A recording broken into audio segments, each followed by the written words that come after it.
December 6th, 1944. The day the train screeched to a halt on the frozen plains of Iowa is burned into me like frost on glass. The wind outside cut through the cracks in the carriage, sharp as knives carrying the smell of coal smoke and winter earth. I pressed my forehead against the icy window and saw nothing but snow-dusted fields and the shadow of barbed wire fences stretching into the horizon.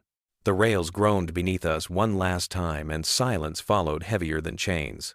We were 50 women wrapped in coats too thin for the season arms crossed tight across our chests. None of us spoke. Propaganda had told us what was coming. Americans were brutes. They would spit on us, strip us, grind us down, until we forgot we were human. I carried that certainty, like a weight, in my gut. My heart hammered as the guards barked orders in English, a language that sounded harsh, metallic, final. I expected the shove of rifle, but's the sneer of soldiers.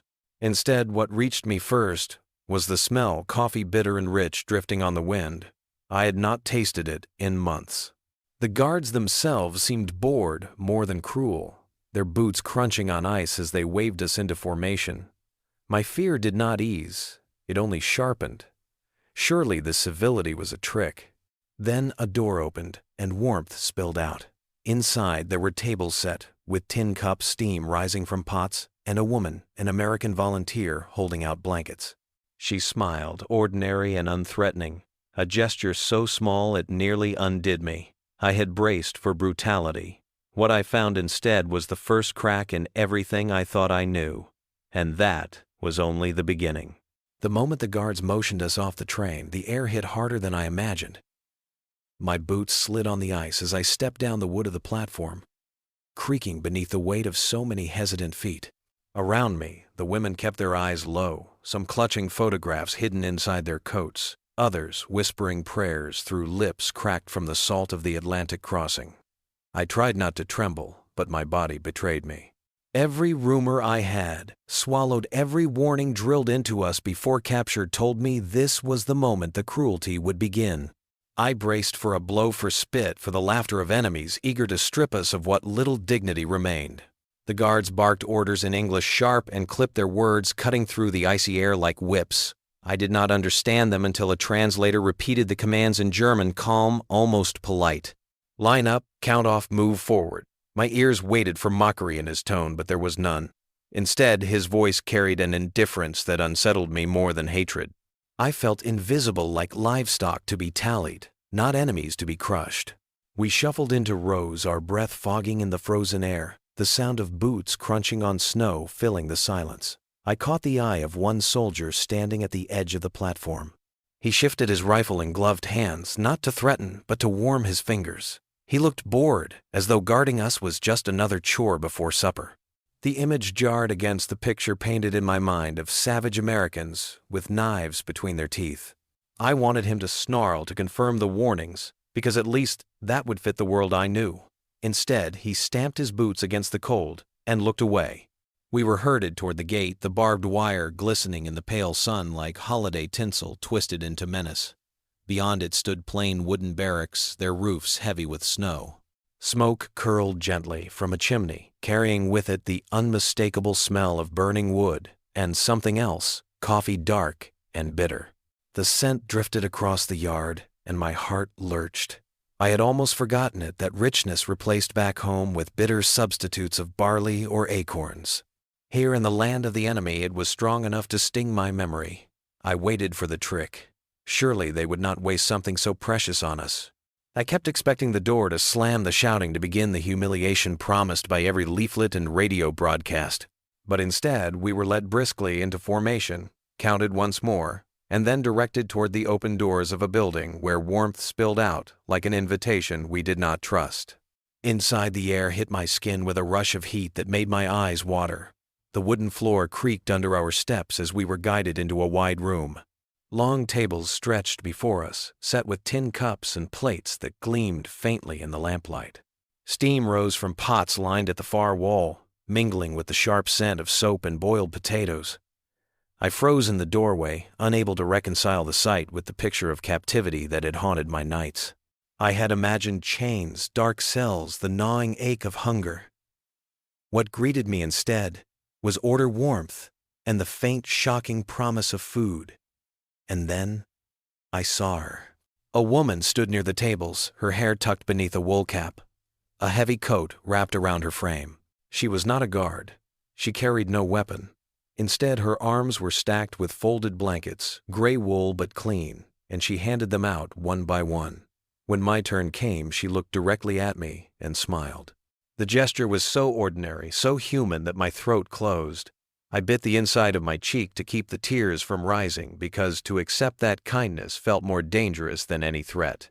It was the first moment I understood how fragile the wall inside me truly was. I took the blanket, rough against my fingertips, and waited for the trick. None came. She simply moved on, offering the same quiet smile to the woman behind me. I clutched the wool to my chest, unsure whether to feel relief or shame. My mind screamed that it was a trap, that accepting it was betrayal, that somewhere outside this warmth my brothers were still sleeping in mud and blood, while I stood in enemy hands receiving gifts. Yet the truth pressed into my skin. Undeniable, the enemy had offered me comfort. We sat at the tables in silence, our bodies still taut, our eyes darting at every sound. The guards stood by the doors, their rifles slung casually across their shoulders, talking softly among themselves, as though we were an afterthought. I lifted the tin cup that had been placed before me and inhaled. Coffee weak, but real, the scent rising like smoke from a past life. My hand shook as I brought it to my lips. The taste was thin, watered down, but even so, it was enough to undo me. For one heartbeat, I was back in my grandmother's kitchen, the smell of morning bread mingling with roasted beans, sunlight spilling across the table. I wanted to push the memory away, but the flavor forced it into me. Around me, some women stiffened, refusing to drink, their eyes narrowed in suspicion. Others sipped cautiously, unable to resist the warmth. One whispered under her breath that perhaps it was poisoned. Another muttered that this was all a cruel joke, that punishment would come later.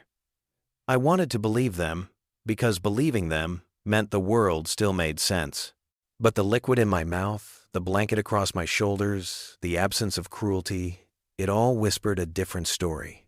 That night, lying on a wooden bunk with straw beneath me and the unfamiliar comfort of a mattress, I stared at the ceiling and listened to the silence.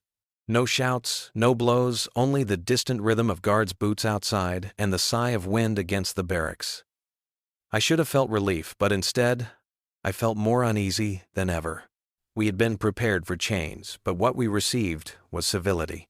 And civility, I realized, was its own weapon. One I did not know how to fight.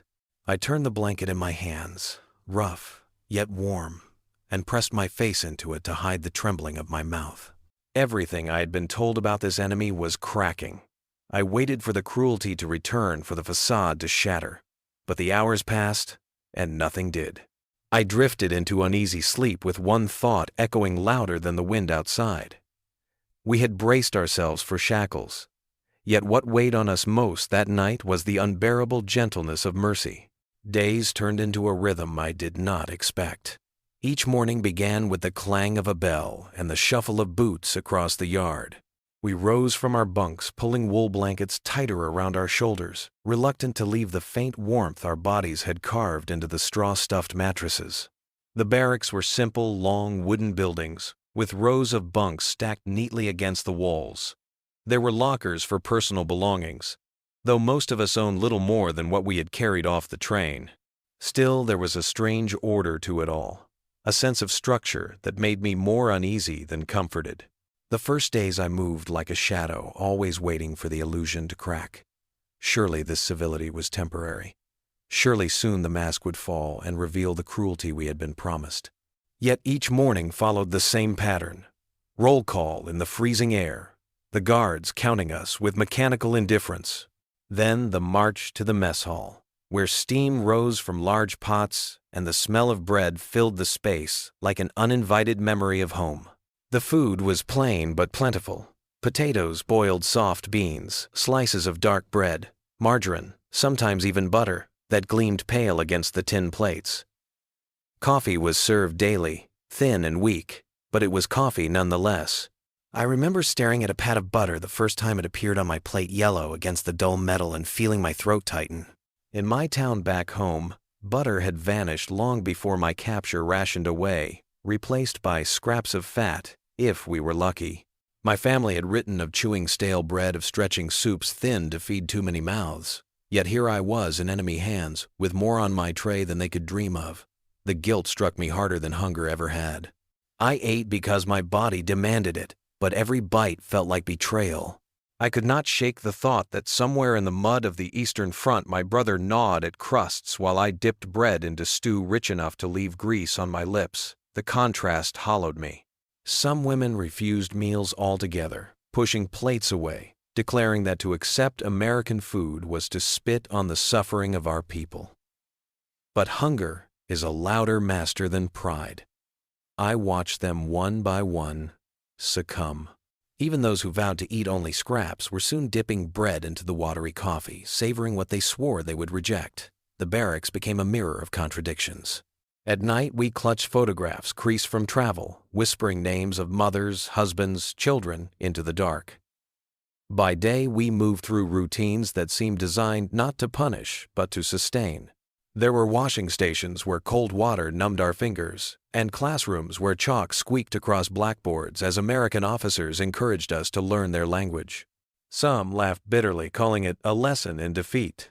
But I saw more than a few lean in, curious, tracing the shapes of foreign words with hesitant mouths. I too listened, though I told myself it was only to understand the commands better. Yet a part of me wondered what it meant that I could repeat phrases of the enemy, my tongue curling around their sounds. In spring, they gave us small plots of earth inside the fences, and we dug with bare hands into the soil. Seeds were distributed: beans, cucumbers, lettuce, and we planted them in neat rows. I knelt in the dirt, pressing beans into the earth, and felt the absurdity of it strike me. I had crossed an ocean as a prisoner, yet here I was, coaxing life from American soil. The earth crumbled soft between my fingers, a richness I had not seen in the bomb-scarred fields back home. Each sprout that pushed through the ground felt like a betrayal and a miracle all at once. There were moments when I almost forgot, when laughter broke out between women trading stories, when someone hummed a tune as we worked laundry in steaming tubs, when I lifted my face to the sun and felt something close to peace. But those moments never lasted. They were always chased by the shadow of doubt. What if this was only a trick? What if this civility was just a layer of paint over something darker? At night, suspicion crept back. Lying in my bunk, I listened to the guards pacing outside their boots, a steady drumbeat against the frozen ground. I thought of stories we had heard about Soviet camps, about starvation, about women vanishing into silence. Perhaps the Americans were fattening us before some cruelty I could not yet name. Perhaps the blankets and butter were bait, meant to soften us before the real punishment began. I carried that fear, like a second skin, never able to peel it away completely. And yet the more days passed, the harder it was to hold on to the certainty of hatred. The guards seemed almost careless, more eager to return to their own warmth than to inflict pain. Some even looked the other way when we slipped an extra spoonful of sugar into our pockets. Once a chaplain entered the barracks, his voice low as he offered prayers for families we could not reach. I wanted to spit at him, to reject his mercy. But I stood silent, my heart pounding at the tenderness of his words. Letters were allowed, though months often passed before a reply came. I wrote to my mother in lines, careful and coded, unsure which sentences the censors would let through. I told her I was alive, that I was warm, that I had food, and when I sealed the letter, shame burned me. I imagined her reading it by candlelight, her stomach empty, her walls shaken by bombs, and I could not reconcile the distance between us. Every kindness here was a wound. Every meal was a reminder of those who starved. Every blanket was a shadow of those who shivered in ruins. We were being treated with dignity, and yet dignity hurt worse than cruelty because it forced us to question everything we had been told. I learned to live with the dissonance. I ate my potatoes and drank the weak coffee, tasting both comfort and guilt in every bite. I tended my small garden plot, watching green shoots rise where once I had expected only despair. I folded my blanket neatly each morning, grateful for its warmth and ashamed of my gratitude. And always I carried the question like a stone in my chest. Why? Why would an enemy treat us as human, when our own leaders had stripped humanity from so many? The answer never came in words. It came instead in the daily routines, in the order and civility that wrapped around us like a cage with velvet bars. It came in the absence of blows and the presence of bread, in the unsettling possibility that the enemy was not a monster after all. That possibility gnawed at me more fiercely than hunger ever could. And so the days passed, suspended between suspicion and reluctant acceptance, between gratitude and guilt. The camp was no paradise fences, and guards reminded us of that, but it was also not the hell we had braced for. It was something stranger, something harder to endure, a life that looked in fragments almost normal. And in that strangeness lay the deepest wound of all. It was sometime in late winter, when the air inside the mess hall changed. Until then, our meals had been predictable: potatoes, beans, bread, margarine, the thin bitterness of coffee that felt more like memory than taste. I had grown used to the rhythm, to the scrape of tin plates against the long tables, to the low hum of women murmuring in German, while guards leaned against doorframes, their rifles slung carelessly at their sides. But that morning, as we shuffled into line with our trays, something different drifted through the air. The smell reached us first. Sweetness warm and unmistakable curling above the usual odor of boiled vegetables. I froze, mid-step, my tray clutched tight in my hands, convinced that I was imagining it. Cinnamon, apples, butter melting into sugar. For a moment my heart stuttered because the fragrance belonged to a world that no longer existed. It belonged to Sunday kitchens and grandmother's windowsills, not to barbed wire and guard towers. I saw women lift their heads, their eyes darting toward the kitchen doors as if pulled by the same invisible thread. Some stiffened in suspicion.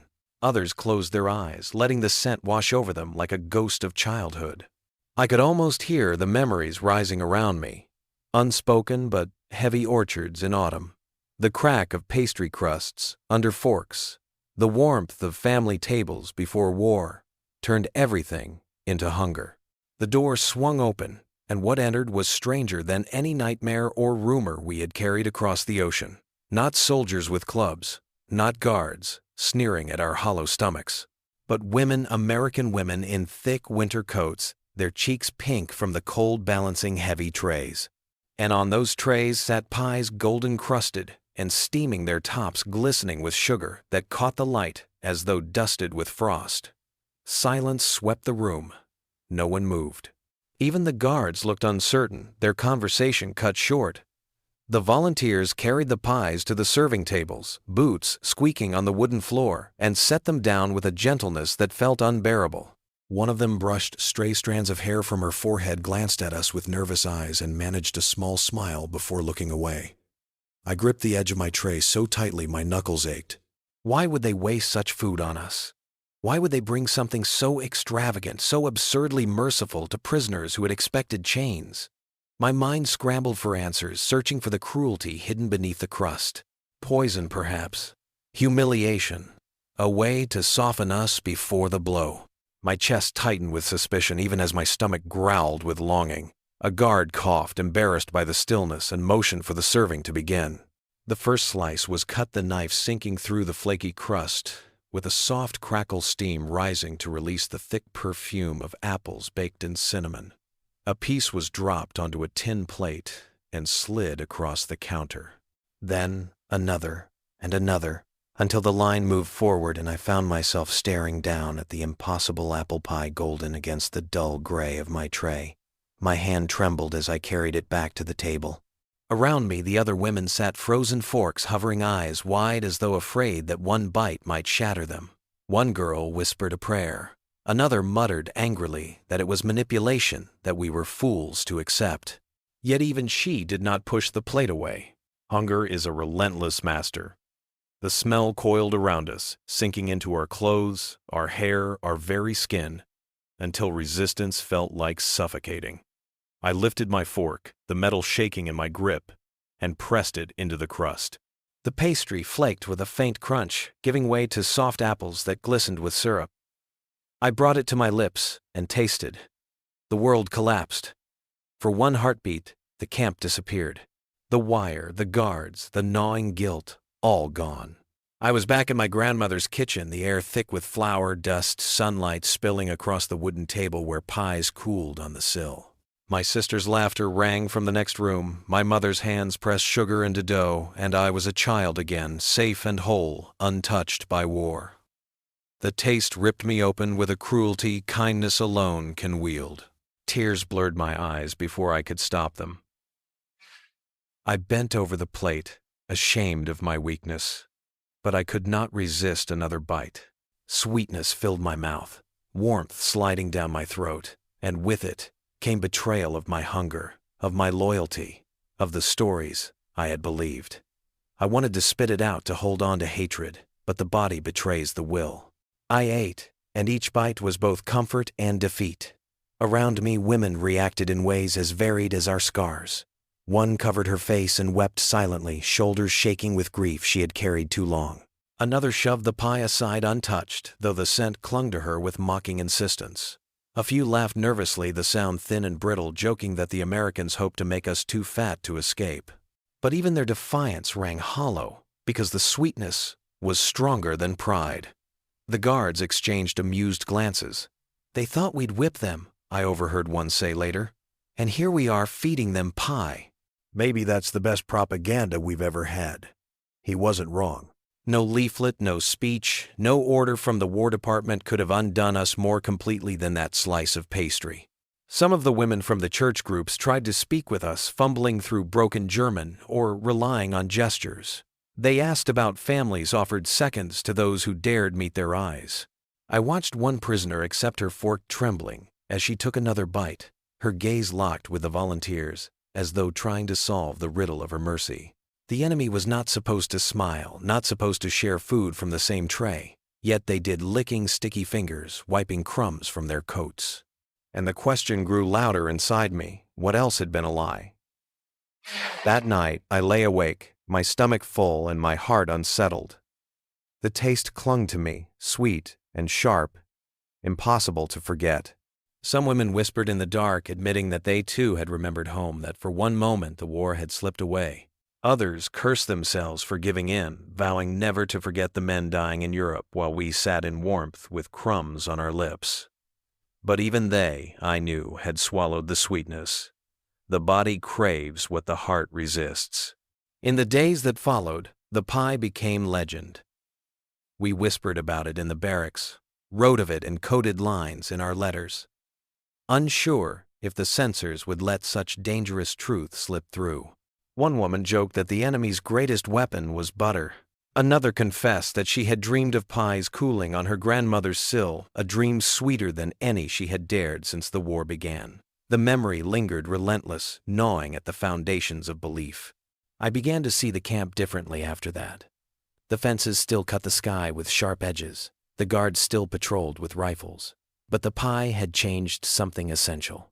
It had shown us that kindness could be as disarming as cruelty, perhaps more so. A blow hardens the heart, but sweetness seeps in dissolving walls we had thought unbreakable.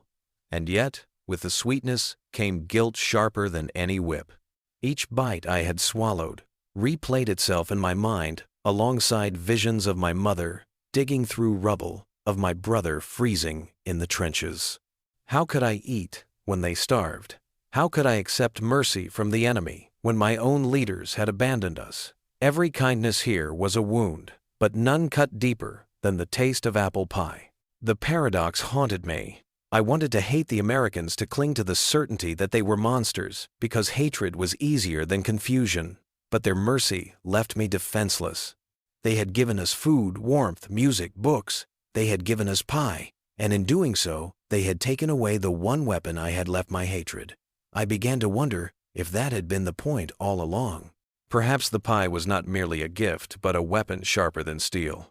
It dismantled our certainties, cracked open the lies we had been fed, and left us to face a truth we were unprepared for, that the enemy could be more human than those who had claimed to lead us. I remember the chaplain who had accompanied the church women.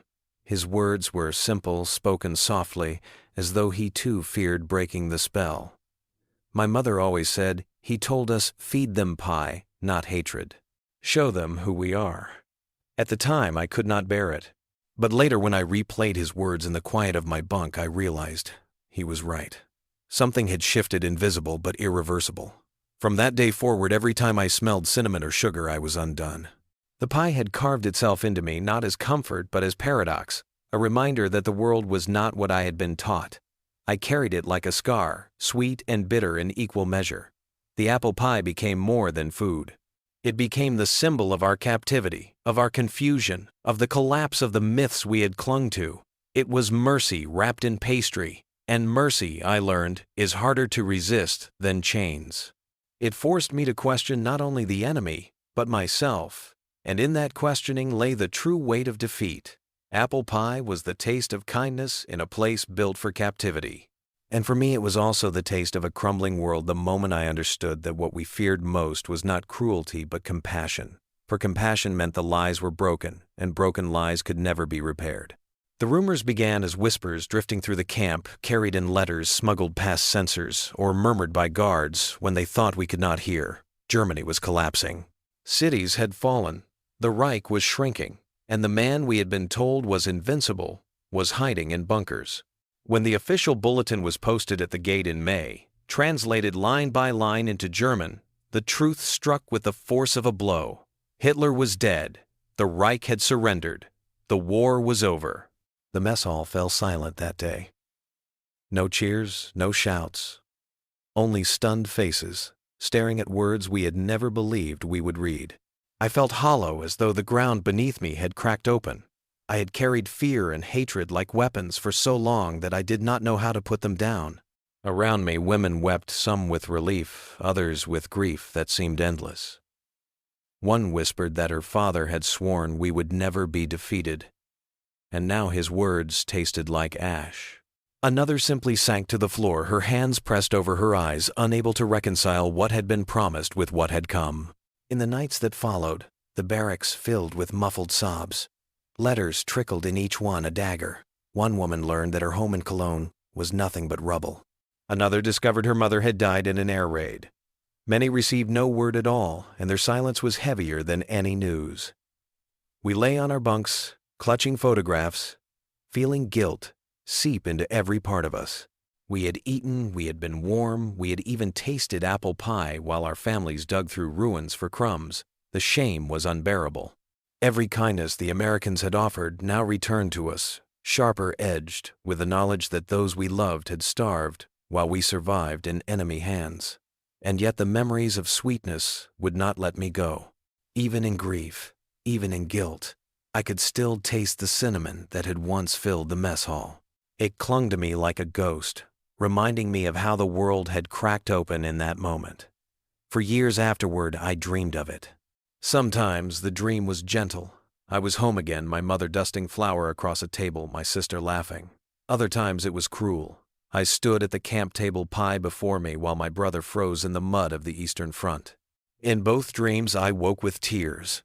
When the day finally came for us to leave, I stood at the fence one last time and stared across the Iowa fields.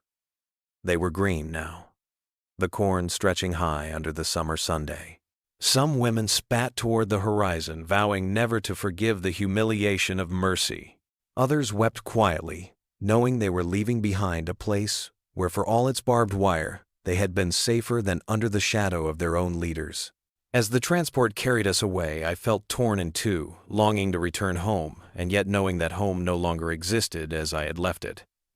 Years later, when I did return, the ruins of Germany greeted me with silence. Streets I had known were hollowed families, scattered laughter gone.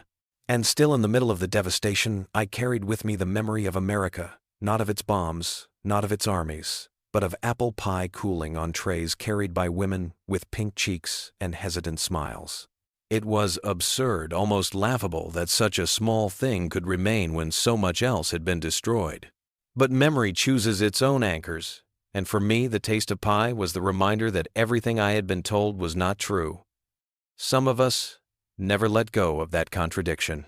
I knew women who later returned to America, who married, who built lives in the very land where they had once been held captive.